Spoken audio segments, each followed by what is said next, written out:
Nonstop Bhangra's virtual hang session. I hope you guys are all doing well as we can all do during this time. I think like most of you guys, we're all kind of just keeping our head down and trying to get through everything and just figure out how to deal with it all. It's been a crazy 3 months. That was the last time that we had NSB. We're really grateful that we got to do 15-year celebration right before all this happened, which is kind of really crazy that we got to that point. We are not a big social media online crew. It's always been about bringing people together in person on the dance floor. And, you know, we really miss that. We haven't been able to connect with each other. There's a huge collective of us from all over the place. Today, there's only a few of us online. Though we don't do this often enough, we thought it might be kind of cool to just create some sort of like an online hang session where we can come together, you know, chat with each other and all of our NSB friends from over the years and kind of just see where it goes. No big master plan. We are just kind of winging it. It's more about just like coming together and reconnecting. We miss everybody in the NSB community, and we hope we're able to get together at some point whenever it's safe to do so. But in the meantime, we hope you guys will come hang out with us whenever you can online. Today, we are here with just a resident crew of DJs that you guys have all seen behind the decks every single month for such a long time. From left, we got DJ Nix. GT down below, DJ Suman, DJ Suman, and DJ Ravi on the right-hand side. So say hi, boys. What's up, everybody? Bo. Before we pick on us here, I think since you started this all off and you discovered all of us and brought us on board, I don't want to pick on you first, Jimmy, because you are the main resident that started it all, right, guys? Yeah, Exactly. So a long time. That's what I've heard. Jimmy Love on the ones and twos. Jimmy Love on the ones and twos, and the you know, then you longest found time. Ravi, then you found me, and then last but not least, GT came on board, right? Yep. But what compelled you to start into this industry, into like, you know, Nonstop Bhangra? You brought it all together, and like when did that all come about? Like you started off doing Punjabi music and Bhangra, and what did you do before that? So many interesting paths led me here. Before moving to the Bay Area, I threw raves, and some of the last ones I did, I actually came up to the Bay Area and I found these mixtapes that had Indian music in it. At that time, it was Punjabi MC and Talvin Singh and Bali Sagoo. And I actually flew some DJs back to Arizona. I was one of the first people to really push Indian music into the rave scene.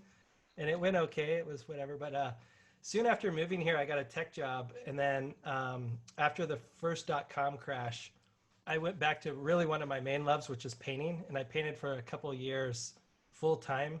I didn't keep a job, I just painted. And then towards the end of that period, I was also DJing a little bit. And I was showing at a bunch of different gallery spaces. And towards the end of the run, right before Nonstop Bhangra started, there was a gallery called Capella. And I actually started working there as kind of like a helping hand person. Like I worked in tandem with the manager, managing art shows. And around that same time, I met Vicky in a couple different ways. Like, and we started to kind of date. And I was showing artwork at all these different galleries and all these different like music related events where it would have music and live painting. And I was also DJing like a lot of other kind of music. I did a lot of mixed format stuff. I did a lot of world music. I did a lot of hip hop and a lot of like funk, R&B, and I did some house and breakbeat. So we met, and right around that time, she was starting to teach as Dole Rhythms. Dole Rhythms just kicked off. And so we were hanging out all the time. And as I was around her, I loved the music anyways. But as I was around her, I started to ask her, I was like, where are all your students going out to dance to this music? And at that point in time, there was South Bay Desi parties, but for the Bay Area, there was really like Chebby Sabah, who is a long time kind of like DJ hero of the Bay Area. He's, you know, pretty much one of the biggest like world DJs to ever push world music through. Mixed format, he mixed pretty much everything. He produced music, he was on 6 Degree Records, but he would mix like 2 or 3 Punjabi tracks in his sets.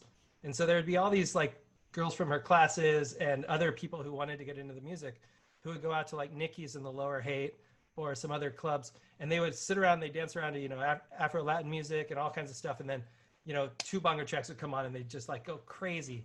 And remember that. I would go out with her to some of the nights, you know, we were just dating, and I was like, man, really, there's nowhere for any of your students to do this. And so she was like, well, you know, it's just, you know, it's the South Bay, but then when people go down there, you know, if you're non-Punjabi or Desi, those parties were very intimidating. You know, people would spend the whole night having to describe what the culture is. And so at that time, her roommate was like a really into Bhangra, really good guy. And at that point in time, he really wanted to get into house music and breakbeat, because breakbeat was like the hot electronic music at the time, early 2000s. And so he came over to the house one weekend and he brought case logics full of Bhangra, you know, all of his Bhangra. And I went through all my house with him and we just drank all night, and he went through every singer, all the songs, what's the big song, what's hot now. And we kind of hatched the idea to do our first nonstop Bhangra night. And I had a friend at a gallery, and so we got the space for our kickoff event. It was for our it was 1 year. Dole Rhythms had been doing it for 1 year. So Suman and I are related in a in a interesting sort of a way. She is my sister-in-law, but we're like best friends, and we started Dole Rhythms Dance Company together, and then Jimmy and I started dating, and then we'd been doing classes, and then, you know, organically formed Dole Rhythms Dance Company from the classes. And then we wanted to do a 1 year anniversary for Dole Rhythms Dance Company. So the three of us were like, we should do some kind of an event that brings, you know, family and friends together. And I remember us going like, what do we call it?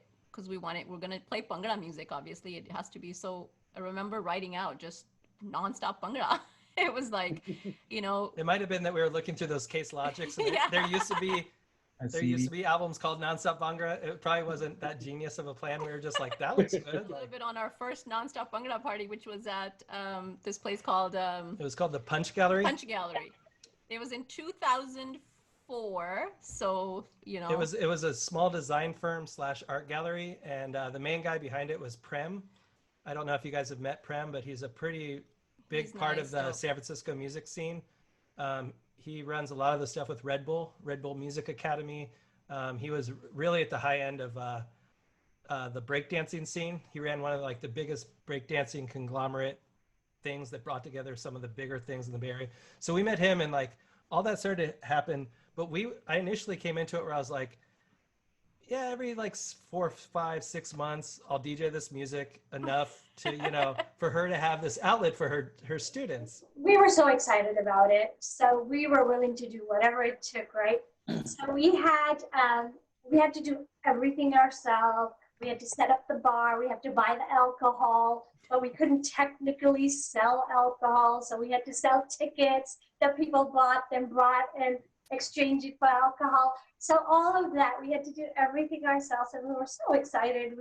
We stayed up all night and went shopping, and you know, lugged everything up those stairs. Had to lug everything up those stairs. Got all the family to volunteer and help us out. I think we had like 50 people, maybe? We had about 50 people, and probably 49 of them were family members. That had no choice. Yeah, so that's how it started out, but it was super fun. Everybody had a great time, and it was just an outlet for, even, you know, for 50 people, it was something that they could do, that they didn't want to go out to clubs, but they loved the music and they loved to dance, and that's what they got to do, you know, enjoy the night. And then for a few of us that were volunteering, they had to lug everything back and clean up and all that great Slave stuff drivers. that comes along with it when you're starting events, right? So it was, you know, and we were so excited about it. We were ready to do the next one. I know. Didn't care how much effort it took. And then we had to go back and return things that we didn't use the next day. So we didn't care what kind of time and effort went into it. Yeah. You know, we had our dance company, so for our performances, we put everything together, and we got all the costumes, you know, borrowed things from people that we knew. So it was really, it was very humbling when you think Later, 2 weeks later, we get an email from the rickshaw stop, which where we were at for 7 years. and they're like, come over and check out our space, and like, we want you to do the first thing, your first party here. And like, we went over there and they're like, yeah, it's a 400-person room. And we're like, we got 75 people. There's like no way. But for some weird reason, they really, really believed in it. Like they really believed in it. And like right around the same time, I way before this, I'd been introduced to a lot of people in like the Indian scene that were like, we were part of this like meeting of all these like influential Indian entrepreneurs. And so one of them was getting married. And so in between this period, I was asked to DJ a wedding. The guy came over to my house, the couple, and they loved hip hop. They loved all this stuff. And they came over and I DJ'd for them for like 2 hours at the house, and they were sold on me. And so I went down to Malibu, and it was a very elaborate wedding, to say the least. I had to play like an hour with Uncle, and as a white guy who's just as a white guy who just got into Bhangra, and then they were like, here's somebody on drums, and there's a drum kit playing, and I'm like, Lember, like, but it was a crazy wedding. Like, it was this sunken down place, and then there's a court, tennis court, and then they had the food off to the side, and they had all the tables, and they made everyone walk before getting their food. They walked all by the dance floor, and for some weird reason, people just wanted to dance, so people didn't even go to the food. So when I was supposed to play like background music, people were just like, play, and I ended up doing like 5.5 hours. Like at the end, I had this other guy jump on and just play, because I was like, one, out of music, and then two, just like so freaking tired. That's how you got ready for it. But at the end of that, I was like, if I can get through this wedding, I think I can DJ the night. And then we came back to San Francisco, and the first night, I think we did like 325 at the rickshaw. Yeah. And all of us were standing around like, did that just happen? And the rickshaw was like, do you guys want to do this monthly? And it just kind of like grew from there. It just grew from there. It's like when we were saying earlier, we've never been like a big social media. Like we started back in the day when we had to go, post flyers on the streets. Like, like we literally did that ourselves. Jimmy would make flyers. We'd print them out. We'd walk around the neighborhood and go put flyers. I had my little backpack kit. Our photographer was like our cousin. The dance company had a lot of family members. Like, Suman's family would be a part of like everybody we had at the door. Like it was just like a really collective of people that were just coming together. Like I grew up in Punjab. I love Bhangra music, and I think it's such a beautiful, spirited way to bring people together. Like I think Punjabi music and Bhangra music, it's very much kept within the Punjabi community. It doesn't get out as far as, especially back in the day. And I think that people, really love Bhangra music because it's so joyful. So it was really nice to team up with Jimmy. Like yeah, and one of the things that the way we describe how it is grown, and we call it organically grown, right? Because everybody has come into it organically. Everybody has found some kind of happiness, they resonate with either the music, the dance, the company, the excitement, the exuberance of Bhangra.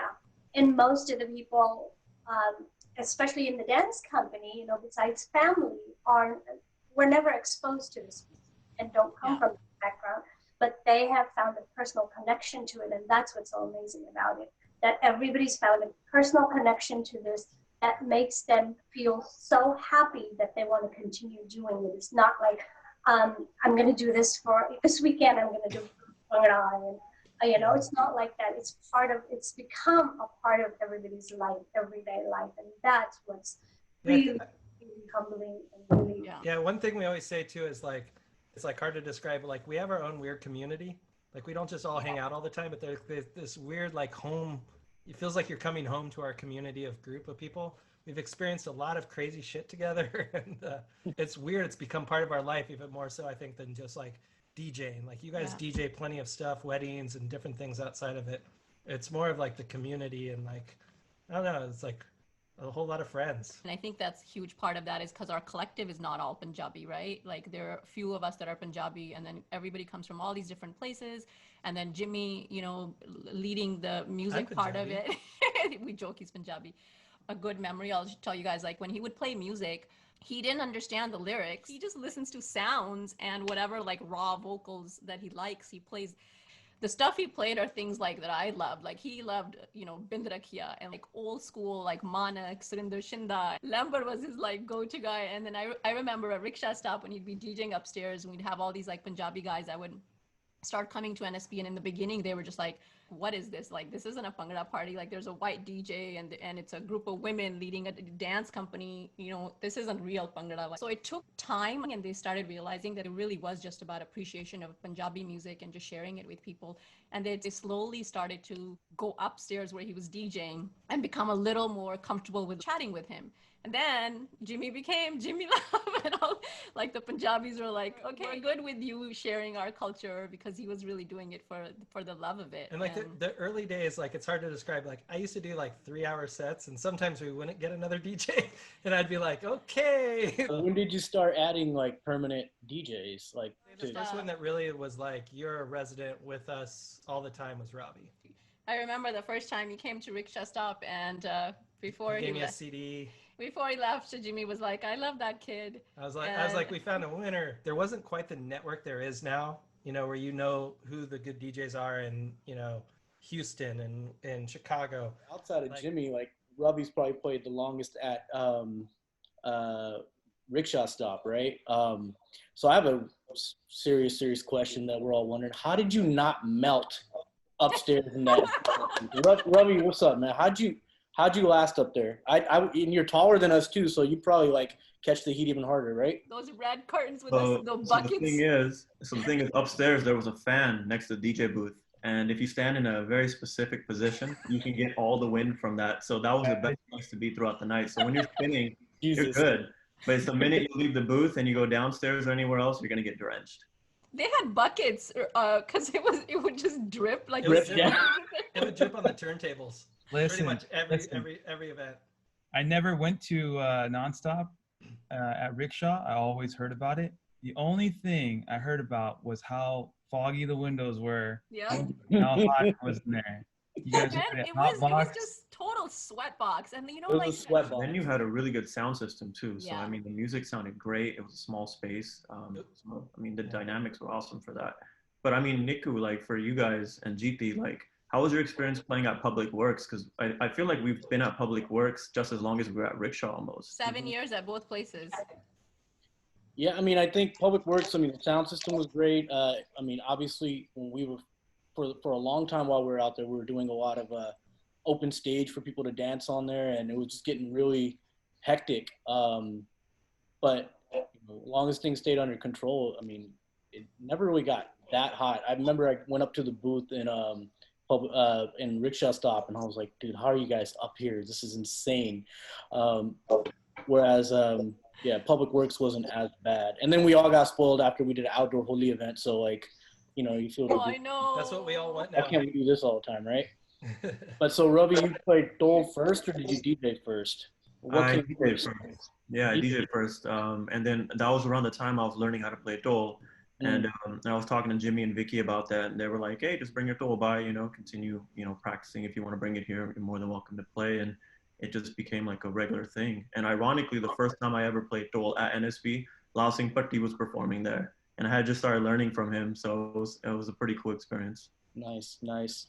What did you put on that demo CD you gave to Jimmy the first time you met him? It was like a mix I created on Acid that I had up on my MySpace music page. I don't know if people remember those. But yeah, I just put that to a CD and I gave it to Jimmy. Jimmy, did you frame that CD like it's like? Dude, You know it. I play that thing every day. I wake up and do my morning exercise to that CD. Robbie, were you DJing anywhere else before you did Nonstop, or was that your first coming out location? Yeah, so I used to DJ a little bit at weddings. I used to help out my cousin Happy from Wicked ENT that first summer out of high school. And then my freshman year, I started working at the on-campus radio station at USF. And that's where I learned how to beat match, and I started doing like the Indian club events. And that was around the same time I went to NSB. And I was like, wow, this place is amazing. I would love to, you know, spin a set here. Curious as to when each one of you first heard about NSP. What was your impression when you first heard about it? What did you think it was versus when you actually came to an event, and what was your impression then? That's a good question. We'll start with GT. He hasn't said a word in a while. Yeah. Well, let's see. I was in Sacramento, never been to Nonstop, so only heard about it, and probably the only Desi party that was bringing down people, performers at the time. So we always heard it was a good time, especially when you guys brought down Punjabi MC. It didn't get to make it out, unfortunately, but it was always like a good time. It was a little bit more mainstream than what we were used to, because Sacramento and Yuba City is very desi. So what you guys were doing was a little bit different. It's more like Punjabi MC, kind of more mainstream, like what you would hear almost in like Bollywood or like RDB type stuff. So I never experienced it, but I always wanted to go. And I think the biggest issue was just the distance, going out there partying, dancing, drinking, then trying to get back home, in your 20s. It's like a Uber time, right? yeah, before Uber. And you're just like, man, this is a real mission, right? We gotta get a hotel or something. So I never made it out, but I've only heard good stories, and I wish I did. I wish I was there for that first time with Punjabi MC. When was what was your impression when you first came? I'm trying to remember the first one that you came to. So the very first one that I attended, I think, was in 2017. I want to say, I don't know if we had a performer that day. I think it was just the regular NSP. Regular NSP. You guys, Dole Rhythms performing, Jimmy, Ravi, Nick, and I was just there just to experience it, and it was awesome. It was totally different than what anything else that I've experienced. So as far as Desi night, everyone was cool. It seemed like there were regulars, people that attended all the time, knew each other, very mixed crowd, very diverse crowd. And then after that, I got to do my first one, which was April in 2017, Vaisakhi. So with all of you guys, I got to do my very first one, Public Works. So that's why, going back to that Public Works comment or that question that Ravi asked, it's like going back there to Public Works is like, man, this is the spot, like Yeah. this is like home court, right? Like, Yeah. maybe you guys think of Rickshaw that way, or maybe not, maybe Public Works, but for Public Works, for me, is like, That was your rickshaw stop. yeah, that's like, we get 1,000 people in there, 800 people, and I always ask Jimmy, I get excited, like, how many people we come? I think we have like different attachments to both places. Like, I don't think anything can ever replace the time at rickshaw stop, because like I said, like, we were making stuff up as we went. It all happened organically. People that were supposed to be a part of it came together, and we just kept doing it because people kept coming and wanting it, and it kept growing. And before we know it, we'd been there 7 years. And then when we moved to Public Works, it almost felt like the next chapter, but there was just like this renewed energy, like a whole other level, because it's much more prominent venue as far as like size and what it's known as. And so just to even have an opportunity to have a Indian music night in a space like that was really cool, because there aren't that many Bhangra nights in San Francisco, especially in like a mainstream club like that. It was kind of a shot in the arm, and also just like a big plus for Bhangra music, right? Like, we got to share it with so many more people because of that space. I remember the first time we went to Public Works, they had just opened. Do you guys remember? And they had an event going on, and once we started NSP, every venue we went to, we were checking out the venue. We weren't going there for the event so much anymore. We were checking out how the process worked, what the venue was like, and all of that, right? The first time we walked into Public Works, we were like, it would be great to have NSP here. Yeah. Yeah, we actually, when we walked in, we had seen pictures of the space, and we started there about a year into Public Works history. We had seen pictures of the space, and we were like, man, this place is great. But we were trying to actually work with this other promoter, like 5-6 months before. And he was like, yeah, I just had a meeting with Public Works. And on the side note, just so you guys know, like, they told us like you couldn't fill the room. And we were like, we kind of took it like a weird little punch to us. So we were like, oh, great. So we had completely blocked off doing Public Works. Like, in our brains, we were like, they're not gonna take us. So we had the meeting, and we were like, the guy's just going through the motions. They're not going to let us take on this room. But our only caveat on the room was it didn't have a stage. And the day we walked in to meet with the owner and the manager, we walked in and the concrete stage that you guys DJ'd on the whole time, they were in the process of putting in the wood flats Yeah. to put the concrete. And they're like, there's going to be a stage right there next week. And we were like, Yeah, I agree though. That public works feeling, like it still has that home feeling, like you were saying. I don't know, just my time at NSB like was I became a resident when we were already at Public Works.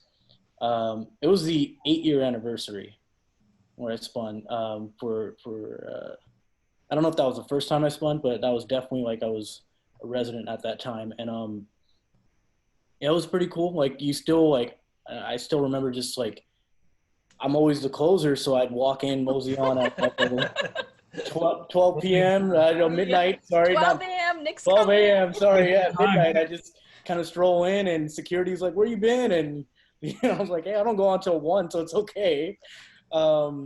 And they just usher you in, and it was just like, you're walking in, and the crowd just everyone that's kind of standing right there by the speaker, they all know you, and you're giving high fives from people that are always there, your regulars, and you look on stage, either GT or Ravi or just rocking it right now, and I'll go run up and just jump from behind and start hanging out with them on the stage. It's just it's a home feeling, and then by the time I go on, if it was a slow night, if there's like only 300 people there, by the time I go on and towards the end of my set, it's just us. Yep. With a couple friends and regulars that are out there, and it was like pretty cool. So that's why it always has that home feeling. Yeah. What inspires you to continue playing music? What is it about that's important to you in your life, and why do you still do it? Sure. I mean, what inspires me to continue playing music is just, being able to, create an energy where people in the crowd who are dancing will have a good time. What I really enjoy when I'm playing is being able to take the set in a certain direction. So sometimes like I'll go like towards EDM, or I'll go more desi, or play old school songs, just to kind of get a reaction out of the crowd, see if the type of effect that it has on people that are dancing. And like the goal at the end of the day as a DJ is just to bring people joy, bring people together, get people dancing. And there's really nothing like it. I really can't put it into words. It's kind of like playing an instrument. Like when you're playing dole, for example, and you start playing really hard or really fast, and you notice, people's energy going up. DJing is very similar to that. When you play that right song or the right stretch of songs, and it just takes the crowd to another level. It's it's an amazing feeling, and it never gets old. Yeah, I'd have to agree. For me, it's the crowd.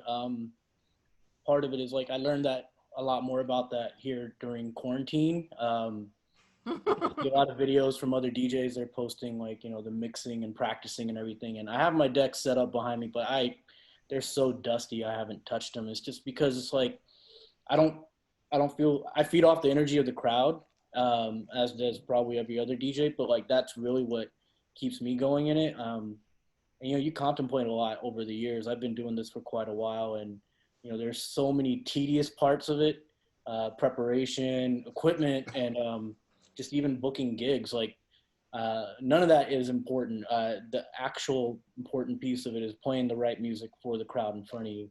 And, just playing music for fun sometimes is great, but, I have a lot of silent car rides because I hear music all the time. It's just the crowd is what really does it for me and keeps me going. That's awesome. Yeah, I agree with both, Nick and Ravi. It's they pretty much covered everything, but the high you get when you spin, it's like this natural high. You spin in this full crowd, whether it's a wedding or it's at nonstop. It's just like no feeling.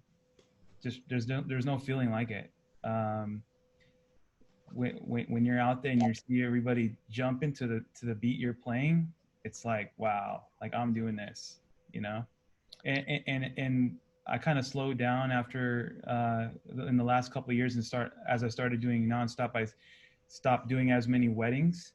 So I would have this itch every month, like, oh my God, I need to get out. It's just in your blood.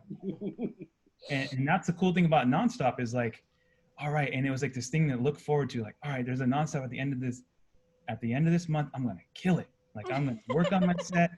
I don't care. And that's the best thing. That's another thing about Nonstop is, wedding scene. You're playing. You got to kind of hit. You got to hit everything, all the tracks, right? And keep everybody happy. Your whatever wedding tracks, right? I'm sure you guys all know. You guys all are familiar. But when you're at Nonstop or you're at a club or whatever, or Holy, you play whatever you want to play, and you try to make people go, "Oh wow, he really dropped that." You try to make them go, just like, "Oh my gosh." And that's true. Like, there's so many like wedding tracks that, we generally wouldn't play for ourselves. Like, they're just songs that you have to play at a wedding. I mean, they're traditional and they kind of go with the event. Or, a crowd, people request it and, they want to hear it, but it might not be something you like, but you just have to do it. So I get what you're saying, but yeah, working on your own set, and then playing that, and then, watching the people's reaction is pretty badass. Out of all of you guys, what is the ideal style of music that you really like to play, or like the ideal NSB type set, or even outside of that, like what your dream set is, or what you like prefer to play?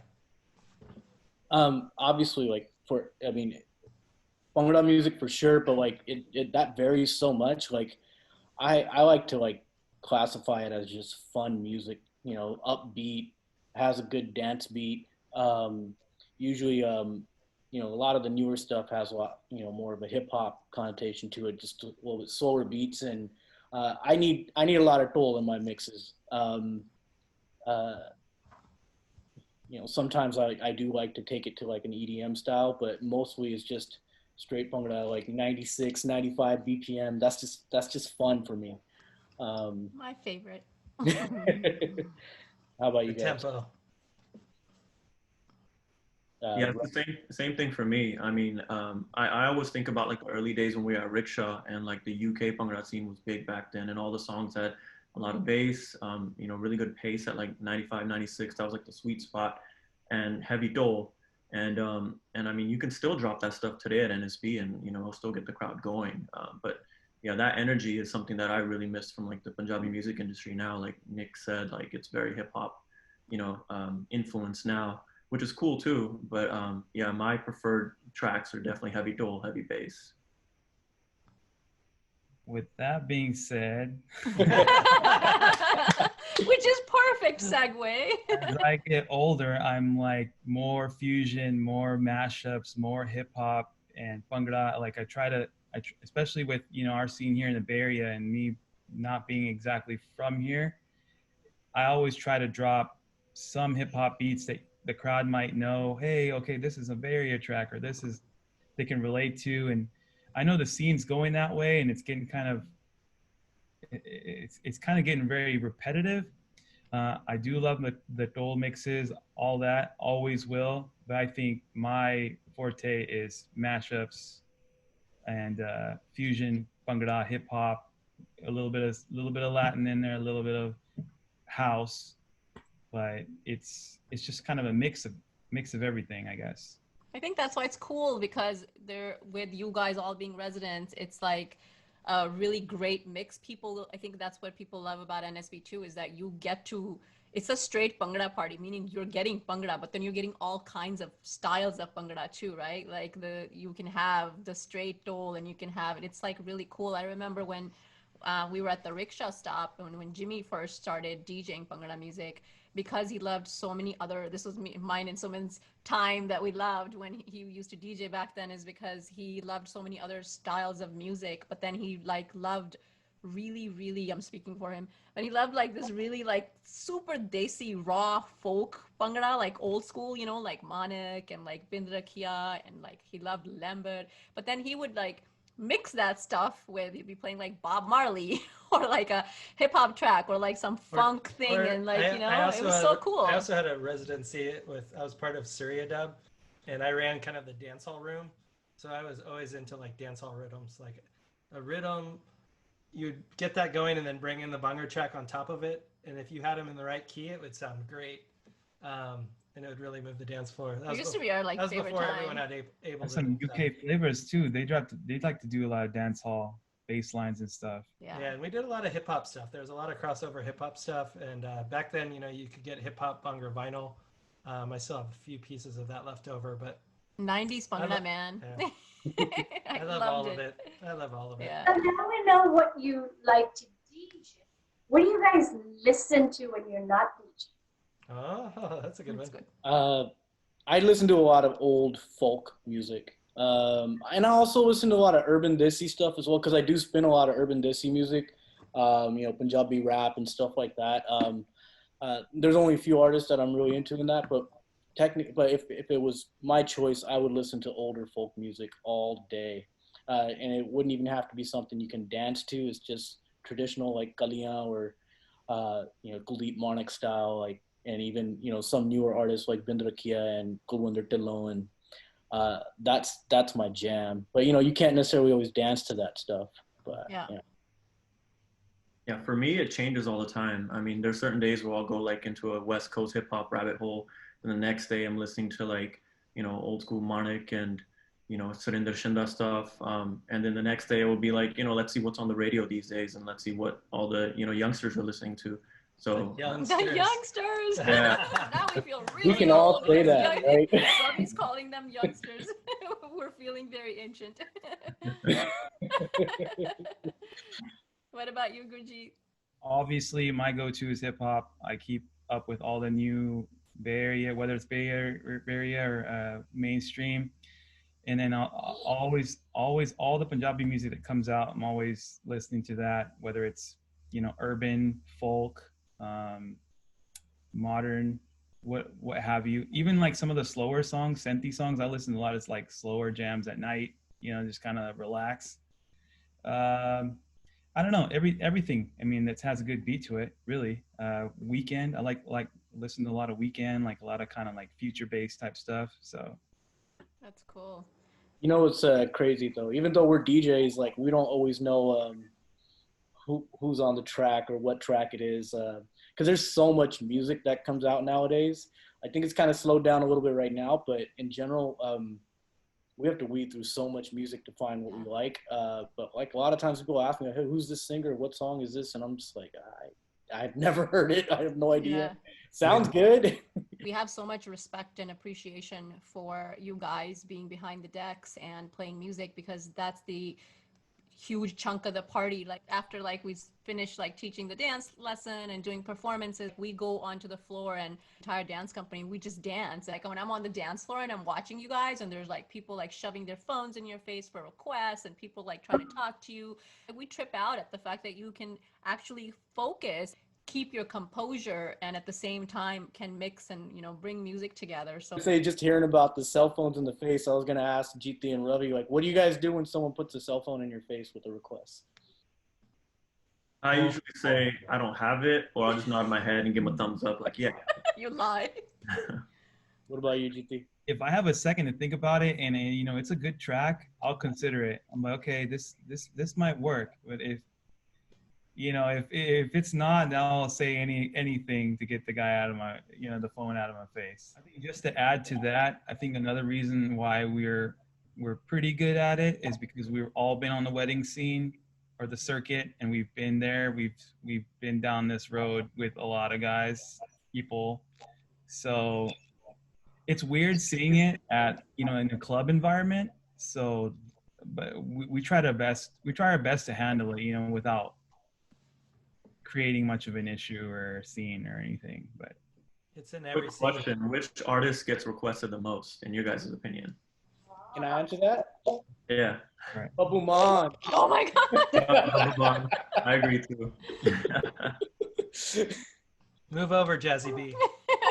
I think you get a lot of moose. Moose, yeah. You get a lot of Najla, but when you get to that point, especially when Nick's on at the end of the night, it's like Babu Man or nothing. That would be a great. That would be a great A T-shirt. lot of Lamber. That would make a great Yeah, T-shirt. yeah. Babu Man or nothing. Like that would be awesome. If I'm not doing so good towards the end of the night, and I know that the crowd's kind of fizzling out a little bit, you got to bring in the Babu Man. Even though I'm not a fan, I don't play much of his music ever, and I'm pretty like he's I'm not a fan at all. But you know what? The people are just at that point. They're so hammered and they're having a great time. So why take that great time away from them, right? And, you know, who's your favorite artist that you know performed with nonstop or not? Just you know, that's come out through nonstop that we brought out, or who's your favorite? Oh man. Or not even like performance wise, even like the favorite to just kind of hang out with. For us as promoters, it's really hard to be like, this is my favorite person, because like everybody that came through was like people we were inspired by, people that we liked and people whose talent and creativity we wanted at NSB. So every time we got somebody through, it was this like such a dope thing for us. Like I remember the first time Punjabi MC came through, like seeing him on stage and the crowd, we were like, this is so awesome. The first time Jussie Sidhu came through, we were like, oh my God, this is so dope. Tiger style. Both of the brothers, they were so dope and they were amazing producers, amazing DJs, and to meet them. Then we had like somebody like Ustad Lal Singh Patti back at Rickshaw Stop, and to have his voice and talent here, so it's really difficult to say. In some that we've been able to hang out with more than others because you just kind of like become connected to them. Like Jussie Sidhu is somebody that we've ended up like staying in touch with, and Bobby Friction. I think even outside of like all the Punjabi performers, we've also over the years have mixed things up with Bhangra. We've had like Delhi to Dublin, friends, homies for a long time. We had so many great nights with them. But then also like just local Bay Area hip hop musicians that we've had through, some really dope people. Yeah, like having Lyrics Born on, I was a big Lyrics Born fan, and Zion I. It was like having Zumbi on our stage. I was just like, I can't believe this is happening. Yeah, Lateef, and like it's just like it's weird Bay Area hip hop heads that like when I moved here were killing it. And it was pretty cool to like have them on our stage and them say really cool things about the party. Honestly, like some of my best memories really are our crew. Yeah. I mean, there's been awesome people through, but I think a lot of the best things are nights where we all powwowed at the end and like just fucking had a normal night and just laughed about everything. And I don't know. I think a lot of those are my favorites. I think all of the artists that we brought to headline, they've all been great, and it's been fun, and we've had great experiences and some really exciting experiences and some not so exciting.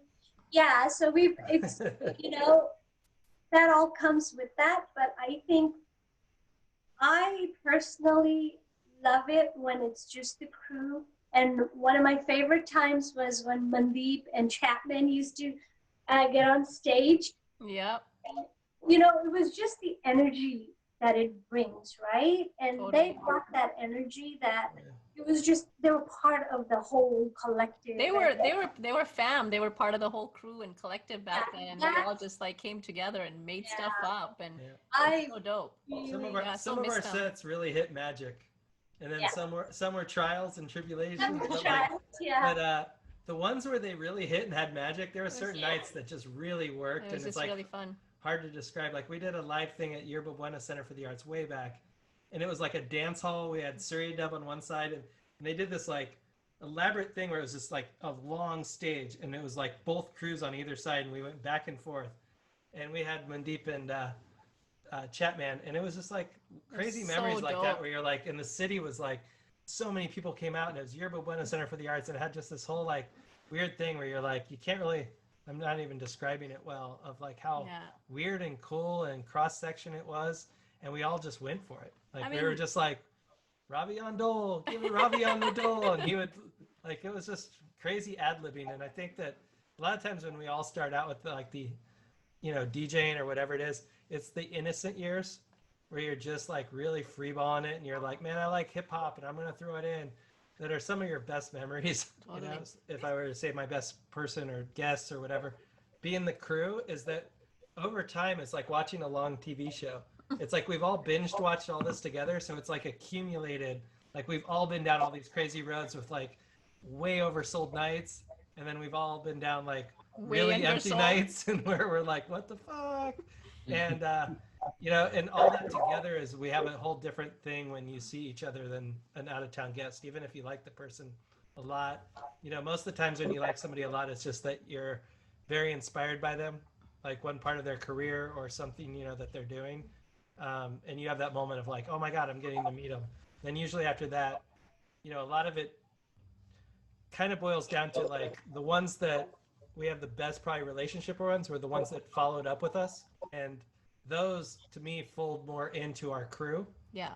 And so to me, in my mind, a lot of those are like the better guests that we've had, but it's mostly just because they've become part of this whole story that we have more than just somebody who's swooped through and did Yeah. their thing. Some of our out of town regulars, like the Sandeeps and VJs, like they would actually befriend some of the girls, and then you would go on Instagram or Facebook and you would see them commenting on stuff.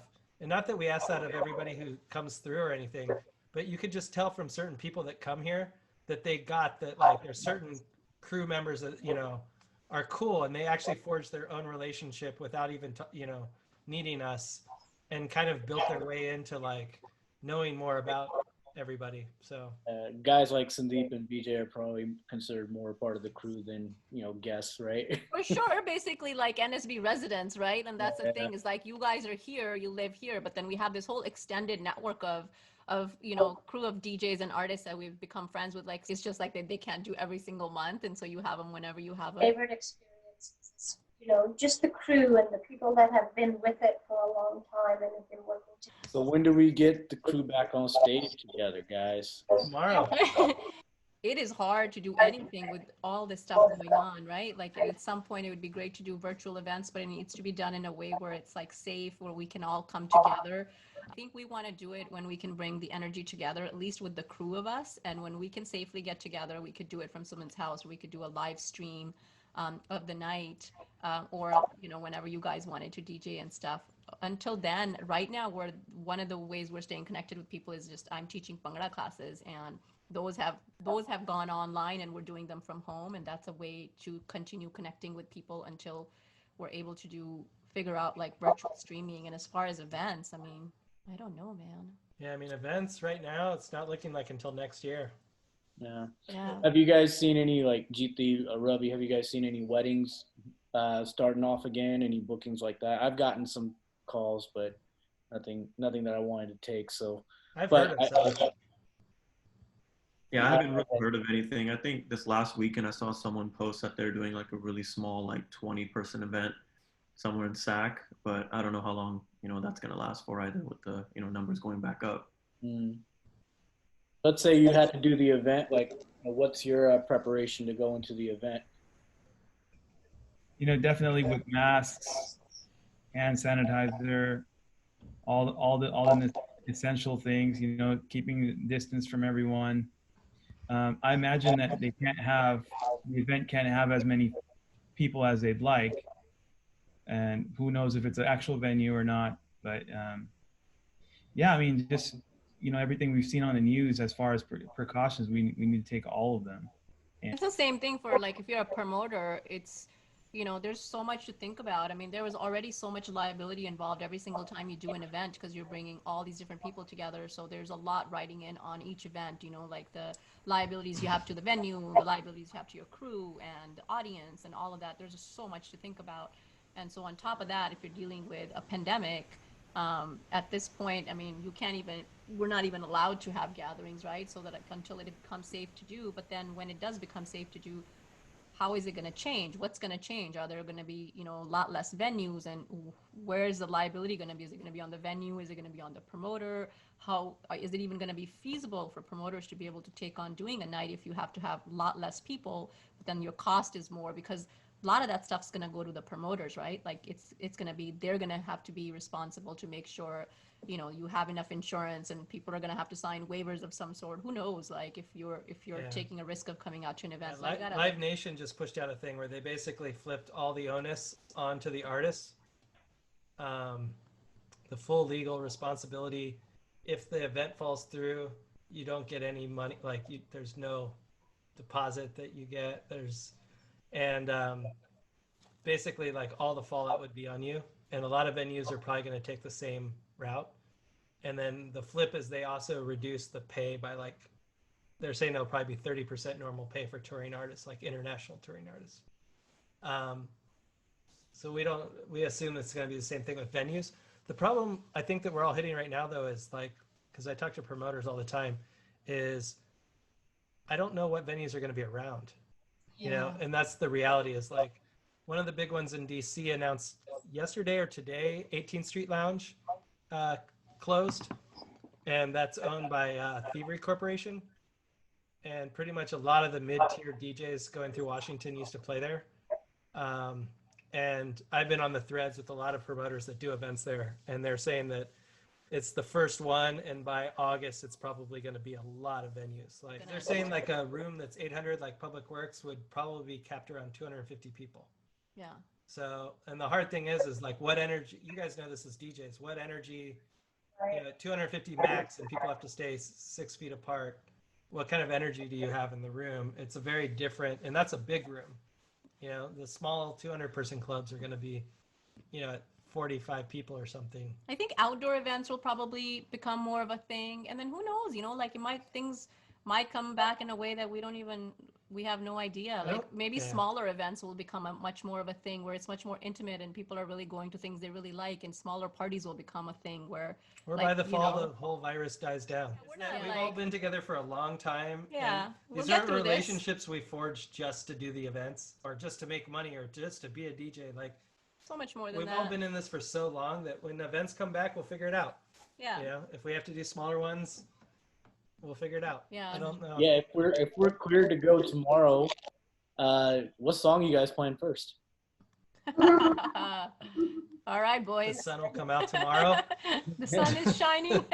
Sun is Robbie, shining. Robbie, what are you playing? What are you playing first? You're opening for us. I'd probably play that new Sidhu Moosewala Amrit Maan song, Bambiha Bole. I play that one. I've been listening to that one a lot. Nice. GT, how about you? I was gonna say that. There you go. The song of now. I think you pretty much play anything, people will be happy because Yeah, you realize like how much we took for granted, like how much we took music and just coming together for granted. You might You know, actually, like, you might actually get a crowd excited for sound yeah, check. like how exciting is it going to be the first time people can come together with music? They won't care, and then like it'll just be, or they might all just have their cell phones in your face because they haven't been out, and they're going to be like, "I want my song." They heard so much music during quarantine, they want us to play it. Yeah. So, There'll be a lot of changes in the industry too. Like even when it comes to like weddings and stuff. Like I mean, we got in the habit of doing these big, not habit, but you know, into like a whole string of doing, you know, performing at these big weddings with over 800 people, and you know, it's just that event may not be the norm anymore. So our production, so we can actually spend time on the actual music rather than just the production part of it, or the production will change a little bit as well for that. So, you know, we got some creative things to work on. Yeah, definitely. I mean, this is a great time to work on music, you know, with all the downtime. So I'm going to the studio once to twice a week, and I'm working on stuff at night, you know, after work as well.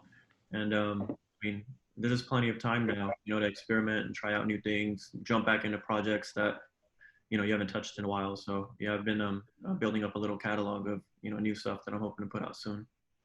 do you like producing more, or do you like DJing more? Just out of curiosity, or is it they're just two different things, I guess? They're just so different. I mean, with production, you definitely need a lot more patience because it takes time for things to come together. But with DJing, it's like, you know, you're there and you knock out your set in an hour, and it's like an instant high. Yeah. Whereas with production, you don't see the fruits of your labor so much later. You know, it could be months to a year later. So they're both very different. But I mean, if it's like a short-term thing, like in the moment, I definitely love DJing and I love being on stage and, you know, being creative. That's cool. What GT and Nick, what are you guys doing with extra time you may have?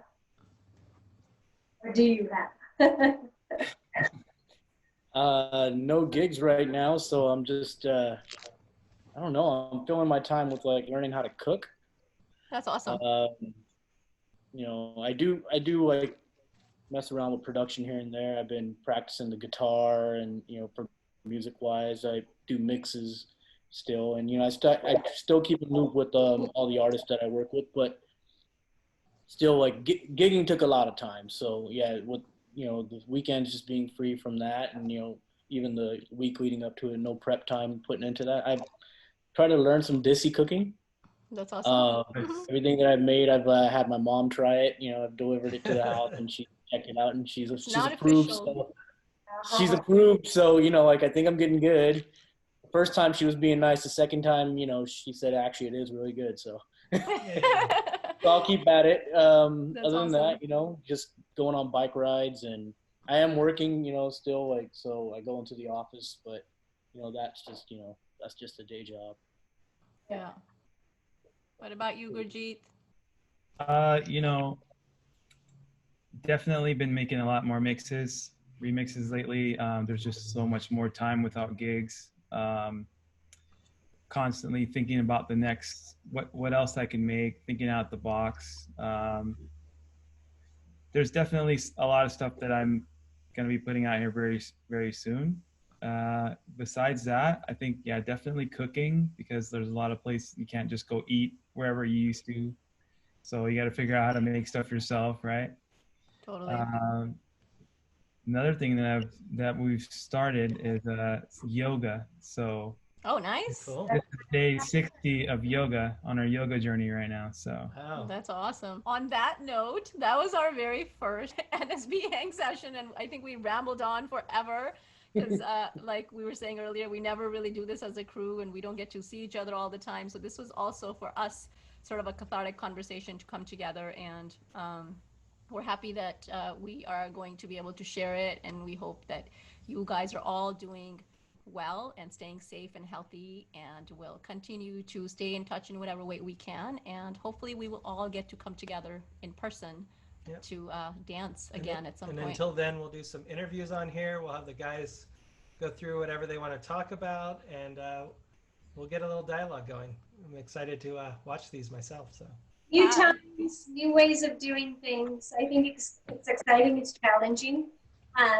but I think a lot of good is going to come out of this. Ditto to that. Yay. after all of these things, we always come out stronger. That's one thing we've learned. peace.